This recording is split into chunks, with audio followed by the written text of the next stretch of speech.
ప్రభువైన యేసుక్రీస్తు నామంలో అందరికీ హృదయపూర్వక వందనములండి. ద్వితీయోపదేశకాండము 9వ అధ్యాయము. ఇశ్రాయేలు వినుము, నీకంటే గొప్ప బలము గల జనములను, ఆకాశమంటూ ప్రాకారములు గల గొప్ప పట్టణములను స్వాధీనపరచుకొనుటకై నేడు నీవు యొర్దానును దాటబోవుచున్నావు. ఆ ప్రజలు గొప్పవారు, ఉన్నత దేహులు, వారు నీవు ఎరిగిన అనాకీయుల వంశస్థులు. అనాకీయుల ఎదుట ఎవరు నిలువగలరు అను మాట నీవు వింటివి గదా. కాబట్టి నీ దేవుడైన యెహోవా తానే దహించు అగ్నివలే నీ ముందర దాటిపోవుచున్నాడని నేడు నీవు తెలుసుకొనుము. ఆయన వారిని నశింపజేసి నీ ఎదుట వారిని కూలద్రోయును. యెహోవా నీతో చెప్పినట్లు నీవు వారిని వెళ్ళగొట్టి వేగమే వారిని నశింపజేసెదవు. నీ దేవుడైన యెహోవా నీ ఎదుట నుండి వారిని తోలివేసిన తరువాత నేను ఈ దేశంను స్వాధీనపరచుకొనున్నట్లుగా యెహోవా నా నీతిని బట్టి నన్ను ప్రవేశపెట్టెనని అనుకొనవద్దు. ఈ జనముల చెడుతనమును బట్టియే యెహోవా నీ ఎదుట నుండి వారిని వెళ్ళగొట్టుచున్నాడు. నీవు వారి దేశమునకు వచ్చి దాని స్వాధీనపరచుకొనుటకు నీ నీతి అయినను నీ హృదయ యథార్థత అయినను హేతువు కాదు. ఈ జనముల చెడుతనమును బట్టియే యెహోవా నీ పితరులైన అబ్రహాము, ఇస్సాకు, యాకోబులతో ప్రమాణము చేసిన మాటను స్థాపించుటకై నీ దేవుడైన యెహోవా వారిని నీ ఎదుట నుండి వెళ్ళగొట్టుచున్నాడు. మీరు లోబడనొల్లని వారు గనుక ఈ మంచి దేశమును స్వాధీనపరచుకొనున్నట్లు నీ దేవుడైన యెహోవా నీ నీతిని బట్టి నీకియ్యడని నీవు తెలుసుకొనవలెను.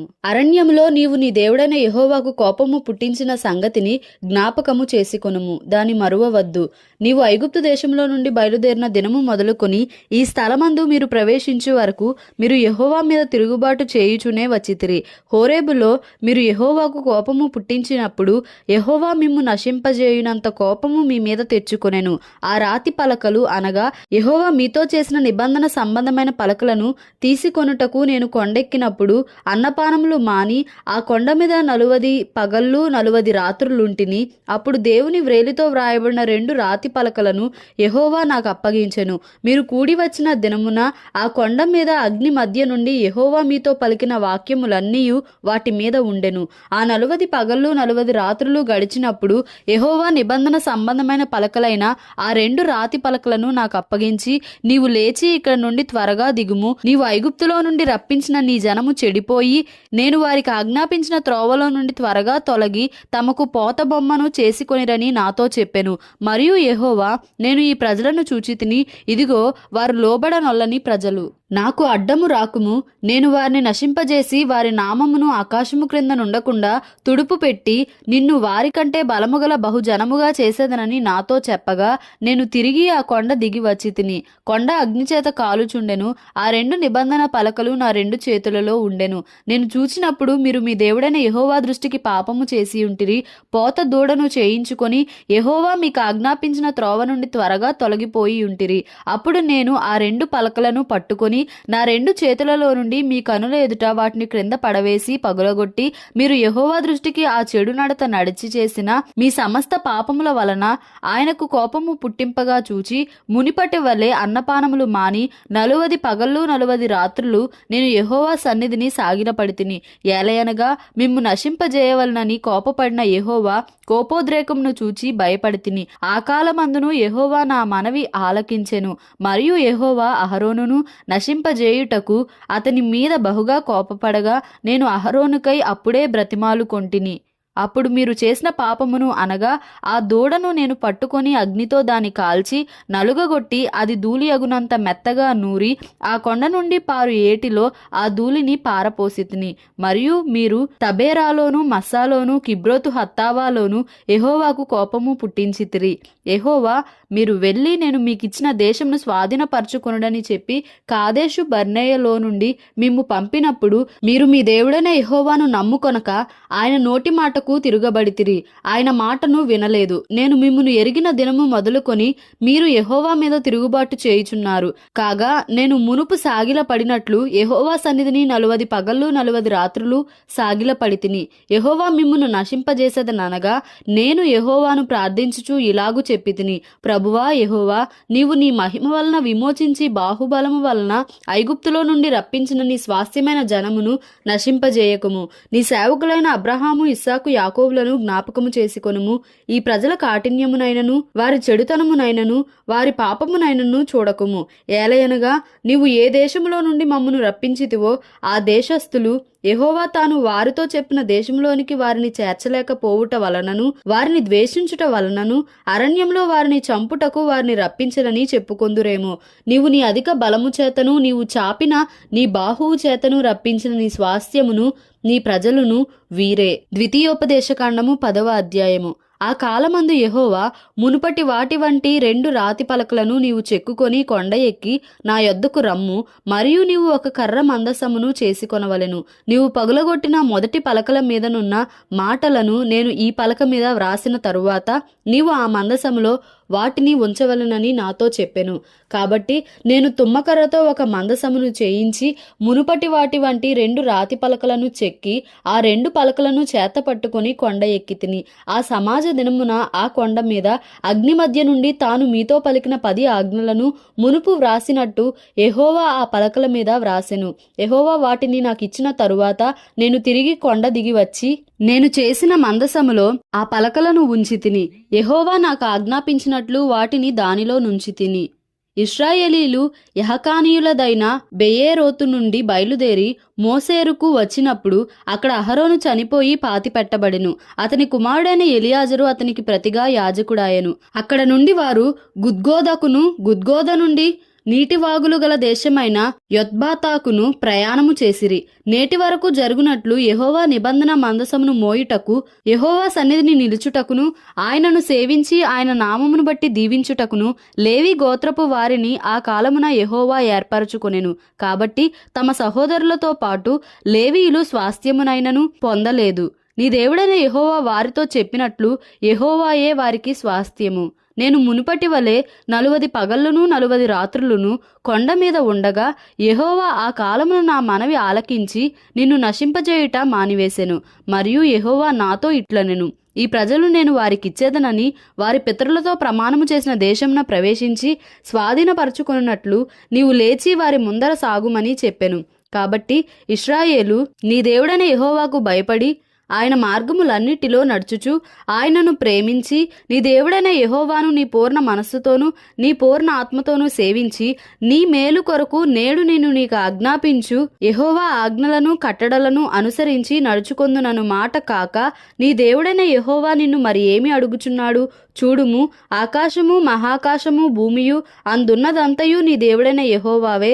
అయితే యెహోవా నీ పితరులను ప్రేమించి వారి యందు ఆనందపడి సమస్త జనములలో వారి సంతానమైన మిమ్మును నేటి వలె ఏర్పరచుకొనెను. కాబట్టి మీరు సున్నతి లేని మీ హృదయమునకు సున్నతి చేసుకొని ఇక మీదట ముష్కరులు కాకుండుడి.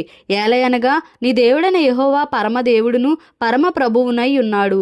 ఆయనే మహాదేవుడు, పరాక్రమవంతుడు, భయంకరుడైన దేవుడు. ఆయన నరుల ముఖమును లక్ష్య పెట్టనివాడు, లంచము పుచ్చుకొననివాడు. ఆయన తల్లిదండ్రులు లేనివానికిని విధవరాలికిని న్యాయము తీర్చి పరదేశి యందు దయయుంచి అన్నవస్త్రములను అనుగ్రహించువాడు. మీరు ఐగుప్తు దేశంలో పరదేశులై ఉంటిరి గనుక పరదేశిని జాలి తలచుడి. నీ దేవుడైన యెహోవాకు భయపడి ఆయనను సేవించి ఆయనను హత్తుకొని ఆయన నామమున ప్రమాణము చేయవలెను.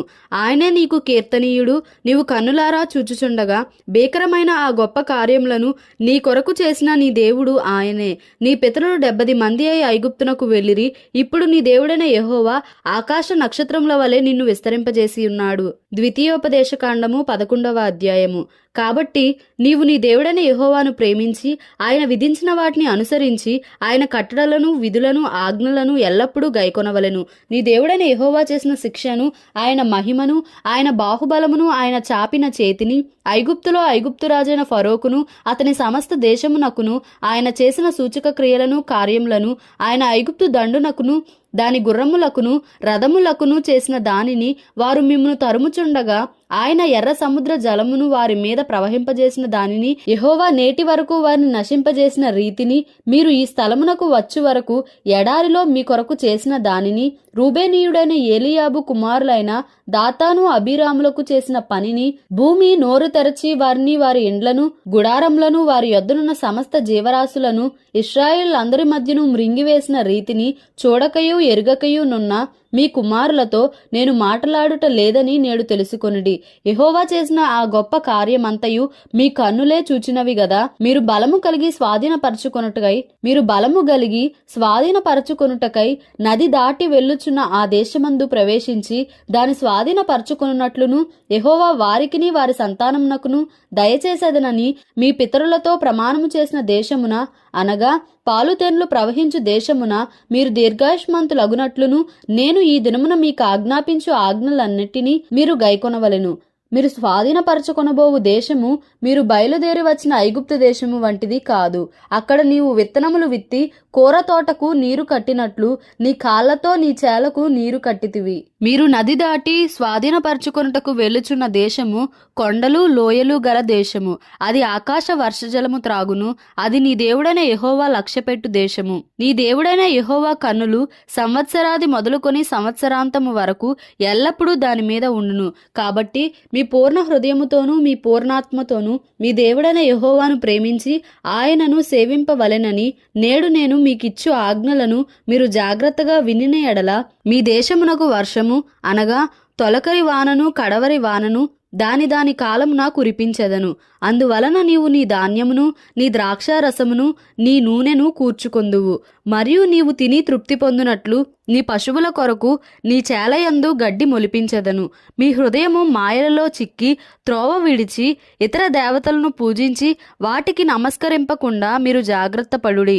లేని ఎడల యెహోవా మీ మీద కోపపడి ఆకాశమును మూసివేయును. అప్పుడు వాన కురియదు, భూమి పండదు. యెహోవా మీకిచ్చుచున్న ఆ మంచి దేశమున ఉండకుండా మీరు శీఘ్రముగా నశించెదరు.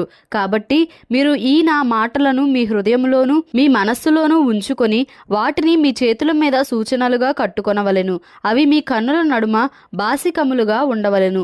నీవు నీ ఇంట కూర్చుండునప్పుడు, త్రోవను నడుచునప్పుడు, పండుకొనున్నప్పుడు, లేచునప్పుడు వాటిని గూర్చి మాట్లాడుచు వాటిని మీ పిల్లలకు నేర్పి నీ ఇంటి ద్వారబంధముల మీదను నీ గౌనుల మీదను వాటిని వ్రాయవలెను.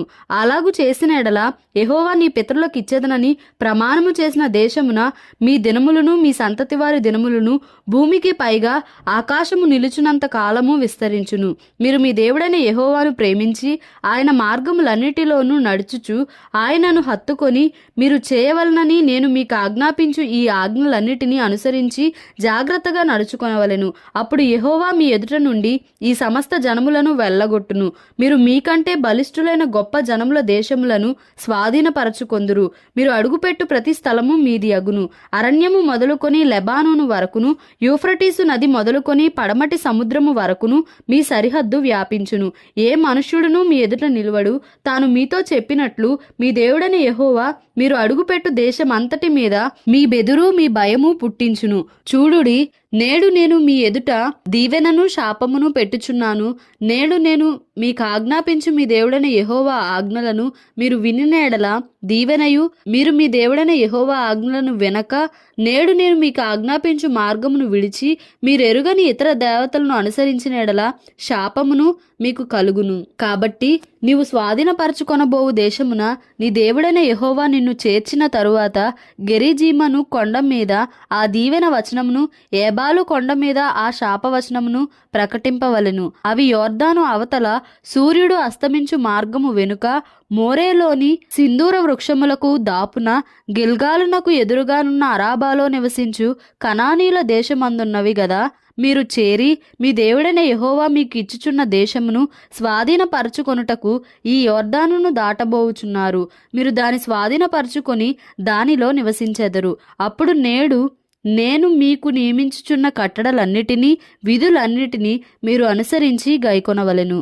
దేవుడి పరిశుద్ధ వాక్యంను మన వినికిడిలో దీవించి ఆశీర్వదించునుగాక. Amen. Please like, share and subscribe for more videos.